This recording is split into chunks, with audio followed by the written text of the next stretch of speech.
Kelly had always trusted her older brother, Alex.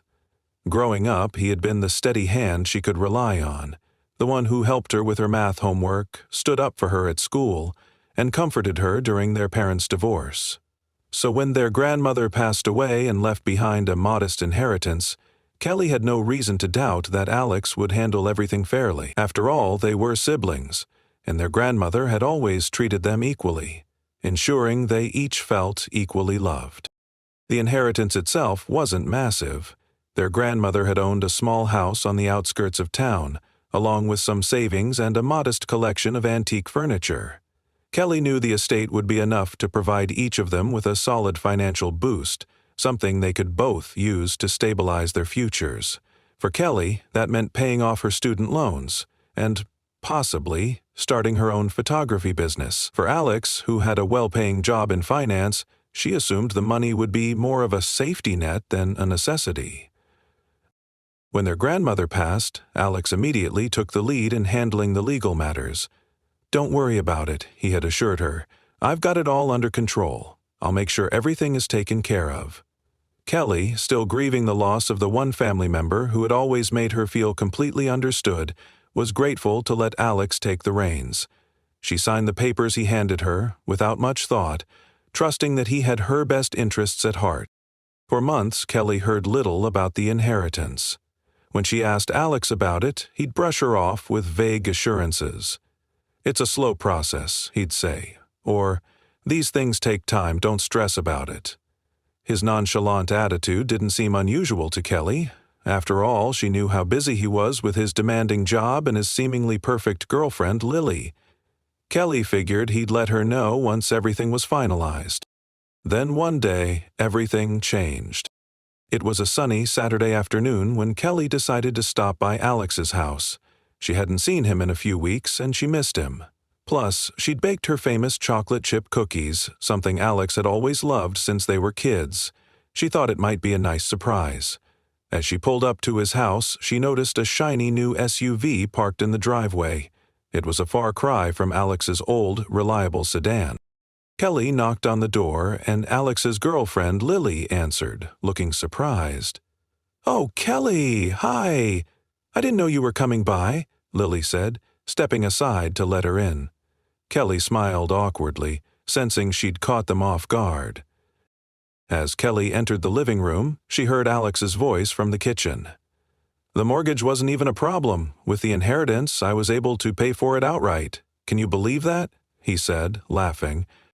Kelly froze. Inheritance? Mortgage? She stepped closer, just in time to hear Alex continue. "Yeah, it's great. The house is perfect for us. And with some of the leftover cash, I think we can finally start planning that trip to Italy." Kelly felt like the air had been sucked out of the room. She gripped the edge of the counter to steady herself, her mind racing. Was he talking about their inheritance? The money their grandmother had left for both of them? Alex finally noticed her standing there, his smile faltering. "Oh, Kelly. Hey," he said, a hint of nervousness in his voice. "Hi," Kelly said, her tone colder than she intended. She tried to keep her composure, but her heart was pounding in her chest. "I just stopped by to say hi. And bring cookies." Alex glanced at Lily, who quickly excused herself, mumbling something about needing to take a call. Once they were alone, Kelly turned to her brother. "Alex," she began, trying to keep her voice steady, "what were you just talking about? The inheritance?" Alex's face reddened slightly and he scratched the back of his neck. "Oh, that. Yeah. I guess I should have mentioned it earlier. I used my share to buy this place. Isn't it great?" He gestured around the house, as if showing off his accomplishment. "Your share?" Kelly repeated, the words tasting bitter in her mouth. "What about my share? What about the money Grandma left for me?" Alex shifted uncomfortably. "Look, Kelly, it's complicated. The estate wasn't as big as we thought it would be. By the time I handled all the legal fees and taxes, there wasn't much left. I figured it made more sense to invest what was there into something solid, like this house. I mean, it benefits both of us, right? You'll always have a place to stay if you need it." Kelly stared at him in disbelief. "So you're telling me there was no money left for me? Nothing at all?" Alex sighed, clearly growing frustrated. "Kelly, don't be so dramatic. It's not like you're struggling. You've got a good job, and you don't have a mortgage or kids to worry about. I thought you'd understand." Kelly felt a wave of anger and hurt wash over her. "Understand? You decided to take everything without even asking me, and I'm supposed to just be okay with that? That money wasn't yours to spend, Alex. It was ours." Alex crossed his arms, his expression hardening. "I did what I thought was best. You're overreacting." Kelly's hands were shaking as she grabbed her bag. "You had no right," she said quietly, her voice trembling with emotion. "This isn't over." She turned and walked out the door, her mind racing with questions. How had Alex been able to take everything? What had he done with the documents she'd signed? As she drove home, Kelly resolved to find out the truth. Her trust in Alex was shattered, and for the first time in her life, she realized she couldn't rely on him to have her back. That night, as she sat alone in her small apartment, Kelly pulled out her laptop and began researching inheritance laws. The more she read, the angrier she became. She realized that Alex must have manipulated the process, exploiting her trust to take control of their grandmother's estate. Kelly didn't know how she would fix this yet, but one thing was certain. She wasn't going to let him get away with it. Kelly sat in her dimly lit apartment, the glow from her laptop screen casting shadows on the walls. The confrontation with Alex replayed in her mind, each word etching deeper into her consciousness. She felt a profound sense of betrayal, not just over the money but over the erosion of trust between siblings. Determined to uncover the truth, she knew she had to delve into the legal intricacies of her grandmother's estate. Her first course of action was to understand the probate process. Probate is the legal procedure through which a deceased person's will is validated and their assets are distributed. Kelly learned that when someone passes away, their will is submitted to the probate court in the county where they resided. This court oversees the administration of the estate, ensuring debts are paid and assets are distributed according to the deceased's wishes. Kelly discovered that probate records are typically public documents. This meant she could access her grandmother's will and related filings to see exactly how the estate was handled. She began by searching online for the probate court in the county where her grandmother had lived.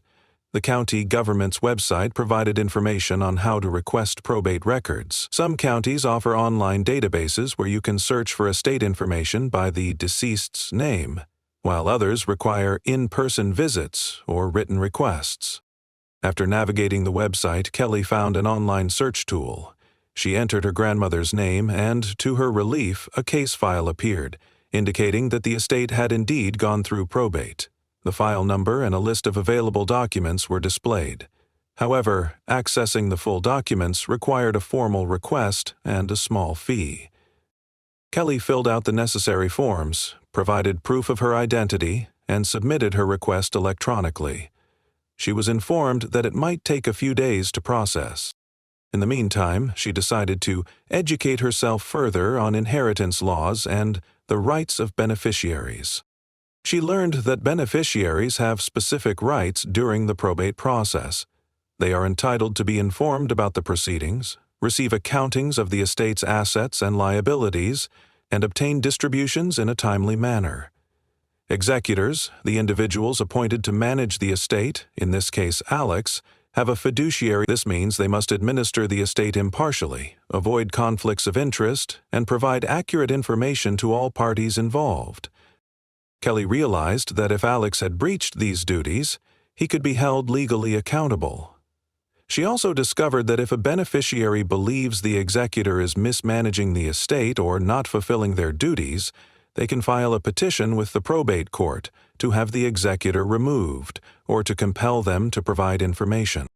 A few days later, Kelly received an email notification that her request had been processed. She downloaded the documents, her heart racing as she opened the files. The first document was her grandmother's will. As she read through it, tears welled up in her eyes. Her grandmother had indeed intended for the estate to be divided equally between Kelly and Alex. There was no ambiguity. The language was clear and explicit. Next, she reviewed the inventory of assets filed with the court. It listed the house, valued at a modest sum, a savings account, and the antique furniture. The total value was modest but significant enough to make a difference in Kelly's life. Then, she examined the final accounting that Alex had submitted to the court. This document was supposed to detail all the assets, any income earned by the estate, expenses paid, and the distributions made to beneficiaries. As she scrutinized the numbers, something felt off. The expenses seemed unusually high, and the distributions section indicated that the majority of the assets had been allocated to Alex, with only a nominal amount designated for her. Kelly's mind raced. How could this have happened? She recalled the documents Alex had asked her to sign shortly after their grandmother's death. At the time, she was grieving and had trusted Alex implicitly. She hadn't read them carefully, assuming they were standard probate forms. Now she realized that one of those documents might have been a waiver or consent form, inadvertently relinquishing her rights to a portion of the inheritance. Feeling overwhelmed, Kelly knew she needed professional advice. She reached out to a local attorney specializing in probate and estate law. During their consultation, she shared all the documents and recounted her interactions with Alex. The attorney reviewed everything meticulously. After a thorough analysis, he looked at Kelly sympathetically. "It appears that your brother, as the executor, had a fiduciary duty to act in your best interest as a beneficiary. If he misrepresented documents or misallocated assets, he could be held liable.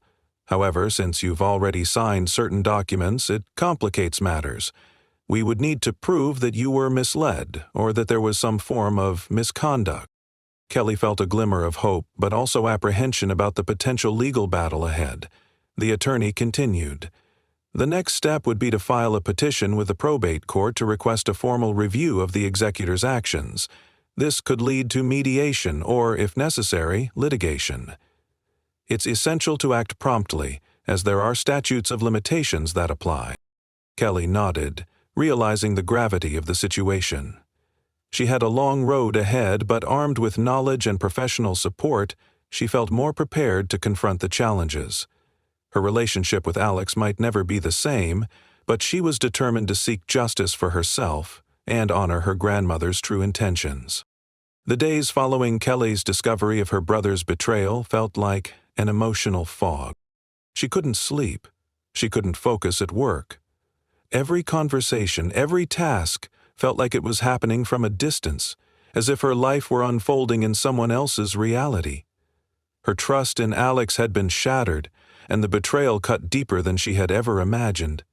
She knew now that the fight was inevitable. The question was not whether she would confront Alex. It was how. She spent hours poring over legal documents with her attorney, Greg, a calm and collected man who had reassured her that she had a strong case. But as the days stretched on, Kelly felt the weight of the decision press down on her. It wasn't just about the money. It was about the principle. Her brother had manipulated her trust for his own gain. He had taken advantage of her grief, and now she had to make a choice. Would she continue to allow this betrayal to go unchallenged? Would she let Alex walk away with everything while she stood by, watching her grandmother's legacy slip away? Her attorney had explained the legal steps involved.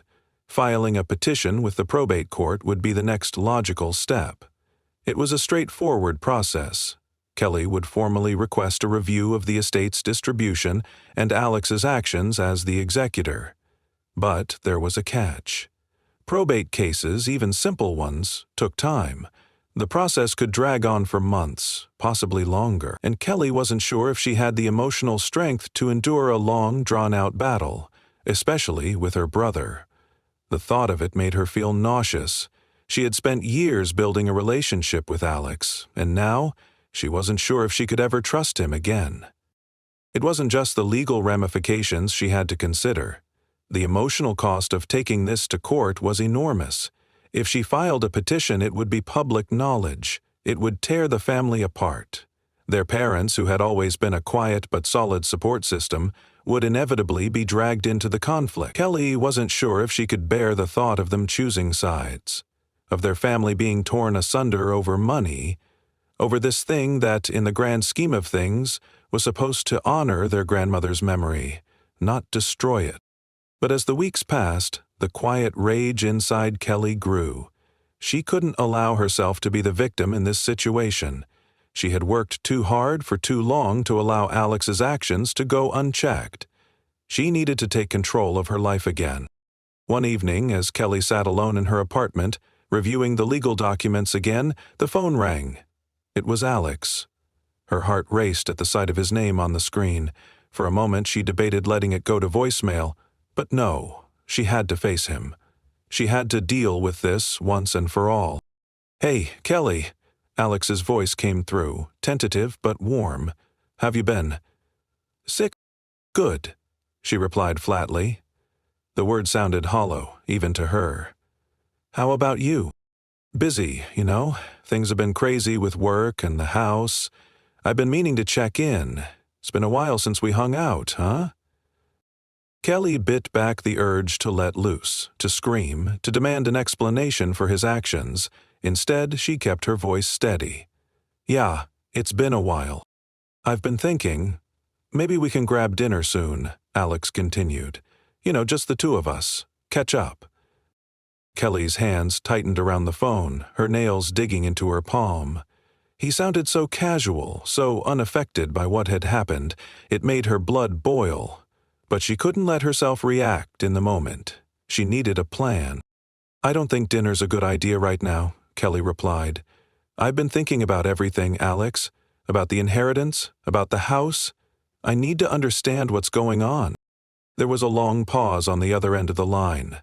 Kelly could almost hear the gears turning in Alex's mind as he tried to gauge her mood. When he spoke again, his voice was slower, more guarded. "Kelly, I don't think this is something we need to get into over the phone," Alex said carefully. "We're family, right? I didn't want to hurt you. I thought you'd understand why I had to do what I did." Her heart skipped a beat. Did he really think she would just understand? Did he think this could all be brushed off with a few words? Kelly closed her eyes and exhaled, trying to steady herself before speaking. "Alex, you manipulated me. You took advantage of the situation, and you lied to me," she said, her voice surprisingly calm. "I trusted you. You're my brother, for God's sake." She could hear Alex shift on the other end of the line. "I didn't lie to you, Kelly. You knew I was handling things. You didn't want to get involved. I made the decisions I thought were best. This is all just miscommunication. I didn't mean for it to be like this." "Miscommunication?" Kelly almost laughed, but it came out as a sharp exhale. "Alex, you knew exactly what you were doing, and now you're pretending like it's no big deal?" "Listen, I didn't mean to hurt you, but this is my life too. I've got my own responsibilities, and you've got yours. You don't understand the pressure I've been under," Alex said, his voice rising in frustration. "I thought you'd be fine with it. You're doing well on your own, Kelly. You don't need the money." Kelly's heart pounded in her chest. She felt sick, hearing the words spill from his mouth, knowing the underlying meaning of his justification. "This isn't about needing the money, Alex. This is about fairness. This is about the fact that you took everything without even giving me the chance to say anything." There was a long silence on the other end of the line, and Kelly could practically hear Alex's mind working through his options. She wasn't sure what she expected, but this conversation was already feeling like a dead end. Finally, Alex spoke again, this time more slowly, carefully. "Kelly, I think you're overreacting. Let's just talk about this in person. We can work it out. I'll explain everything, okay?" But Kelly was done with explanations. She had heard enough. The trust was gone, and all the words in the world wouldn't bring it back. "No," Kelly said firmly. "I'm done talking, Alex. If you want to fix this, you'll do it in the only way that matters, by giving me my share of the inheritance. You'll either do it, or I'll take this to court." Alex didn't respond immediately, and for a moment Kelly thought he might hang up. But instead he sighed. "You're serious, aren't you?" "I am," Kelly replied, her voice unwavering. "I've already spoken to an attorney. I've already filed the petition. You have until next week to settle this, or I'll make it public. You'll have to explain your actions to the court, and it won't be pretty." "Kelly," Alex began, but she interrupted him before he could continue. "You had your chance to do the right thing, Alex," Kelly said, her voice cold. "Now it's my turn." She ended the call without waiting for him to reply, feeling a strange sense of empowerment surge through her. She had made her decision. She wasn't going to back down. The emotional weight of everything she had been through was heavy, but it was also freeing. She was no longer the passive sister, the one who was too scared to rock the boat. She was taking control of her life, and that meant fighting for what was rightfully hers. She was doing what she felt was the right thing to do. She had a sense of rightful pride, and more importantly, no one, not even her brother, could take that away from her. In the silence that followed, Kelly sat back in her chair, her heart pounding. It wasn't over. But she had taken the first step, and that, for now, was enough. The days that followed Kelly's ultimatum were excruciating. Every moment felt like a battle between the old Kelly, the sister who would do anything for her family, and the new Kelly, the one who had been betrayed by the person she trusted most. She had given Alex an opportunity to make things right, but now, as the deadline loomed closer, Kelly couldn't shake the feeling that nothing would come of it. And she had seen this side of Alex before, the side that made promises he never intended to keep, the side that always took the easy way out, leaving others to pick up the pieces. But this time, Kelly wasn't going to stand idly by. She couldn't. The clock ticked on, and she spent her days in a haze of legal forms, emails, and calls with her attorney, Greg. Kelly knew that if Alex didn't comply, the case would go public. The thought terrified her. It wasn't just the legal battle, it was the collateral damage it would cause. The family, their friends, their parents, everyone would be affected. It was a nightmare she wasn't sure she could handle, but she couldn't stop now. If she didn't stand up for herself, who would? The day of reckoning came quicker than Kelly expected. She sat at her kitchen table, staring at her phone as it buzzed with an incoming call from Alex. She hesitated.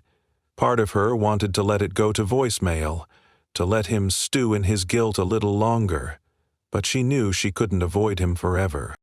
With a deep breath, she answered, "Alex." "Kelly?" His voice was strained, almost fragile. "Can we talk?" "I thought we already had this talk," Kelly replied coolly. "I told you what I need. You have until today to make it right, or I'm going to court." I know," he said, sounding defeated. "But I've been thinking, and I didn't mean for things to get this far. I made a mistake. I've been an idiot. I want to make it right, but I need you to understand something first." Kelly's mind raced. Could he really be coming around? Was this an attempt to salvage their relationship, or was it just another manipulation, another way to avoid facing the consequences of his actions? "Understand what?" she asked, her voice steady but tinged with suspicion. "I know I messed up. I know I should have been upfront with you, and I should have divided things fairly. But you have to understand, things weren't as simple as you think. I didn't just take everything because I wanted it. There were pressures, financial pressures, and honestly, I thought you'd be okay without it." Alex's voice broke for a moment, and Kelly could hear the genuine sorrow in his tone. "But I was wrong. I'm sorry." Kelly was silent for a long moment. She had been expecting anger, excuses, perhaps even manipulation. But this felt different. It felt like a genuine admission of guilt. But could she trust it? Could she believe that Alex had truly seen the gravity of what he had done? Her heart wavered between the urge to forgive and the need for justice. "You can't just apologize and expect it to be over, Alex," Kelly said slowly. "You can't erase what you've done by saying sorry. You lied to me, you took advantage of my trust, and you manipulated me into signing documents I didn't fully understand. I know, Kelly, and I'm not asking for you to forgive me right away, but I want to make things right. I've already started moving things around. I've contacted the estate attorney. I've arranged to give you your rightful share. It won't be easy, but I'll make sure you get what you're owed." Alex paused, his voice softening further. "I don't want to lose you, Kelly. You're my sister. I know I've hurt you, but I want to fix this." Kelly felt a lump form in her throat. She had wanted this moment for so long, the moment when Alex would acknowledge what he had done and take responsibility for his actions. But now that it was happening, she didn't know what to feel. Part of her wanted to believe him, wanted to trust that this was the genuine remorse she had been waiting for. But another part of her remained skeptical. Alex had always been good at pretending, good at saying the right things when it suited him. She inhaled deeply, gathering her thoughts before responding. "I'll believe it when I see it. I'll give you this one chance, Alex. But if you mess this up, if you do anything shady again, I'm going to court. I won't back down." "I won't mess it up, Kelly," he promised, his voice firm now. "You have my word." The call ended, and Kelly sat in the silence of her apartment, her mind whirling. She couldn't decide if she felt relieved or uncertain. Was this a turning point, or was it just another chapter in a long series of empty promises? Over the next few days, Kelly received updates from her attorney. Alex had indeed made arrangements to return a portion of the estate to her, as well as an apology letter from the attorney representing him. Kelly was cautious, but there was no denying that this was the first sign of real accountability from Alex. Still, she didn't trust him completely. She had been burned too many times before. The following week, Kelly received the official documents confirming the transfer of assets. It was a long overdue step in the right direction, but it was clear that Alex hadn't been entirely forthcoming in his initial explanation. The figures didn't add up. There were still discrepancies, and Kelly couldn't shake the feeling that some things were being hidden. She contacted her attorney immediately. Greg reviewed the new documents, and after a thorough investigation, it became clear that while Alex had made an attempt to rectify some of the situation, there were still elements of the estate that had been improperly managed. Kelly's instincts had been right. The discrepancies were too significant to ignore. "This isn't over, Alex," Kelly said to him, her voice sharp but composed. "You may have started to make things right, but there's still more to uncover. I'm not going to let you get away with this." For the first time in weeks, Kelly saw Alex break down. The strong facade he had put up crumbled, and he admitted that he had tried to cover up certain aspects of the estate to protect himself. It wasn't just about the money. There were things Alex had done in the past that had been concealed, and the estate was the perfect vehicle for burying some of his past mistakes. It was a painful confession, but it was the first time Kelly felt like she was truly getting the full picture. "I didn't want to hurt you, Kelly," Alex whispered. "I was just scared. I didn't want to lose everything I had. I didn't know what else to do." Kelly's heart softened, but she didn't let herself be swayed. This was about more than just emotions now. This was about holding her brother accountable for his actions. Something she had failed to do for too long. "I'm not doing this for you, Alex," Kelly said quietly. "I'm doing this for me. I'm doing this because I deserve to have a relationship with you, built on honesty and respect, not lies and manipulation." In the end, after much negotiation, Alex agreed to a formal settlement. It wasn't ideal, but Kelly got what she was owed. And more importantly, she got something she had never had before: the closure of knowing that she had stood up for herself, that she had fought for what was right. The aftermath was difficult. The family dynamics were strained, and their parents were heartbroken by the fallout. But Kelly knew that sometimes standing up for yourself meant risking everything. It meant challenging the ones you loved most. It wasn't easy, and it didn't make the pain go away, but it gave her the strength to rebuild her life on her own terms. As for Alex, things were never the same. The trust was shattered beyond repair, and while he had made some amends, their relationship would never return to what it once was. Kelly had learned that love could sometimes be a battlefield, and that fighting for yourself, for your rights, and for your peace of mind was the greatest act of self-love there was. And in the end, it was the only thing that truly mattered.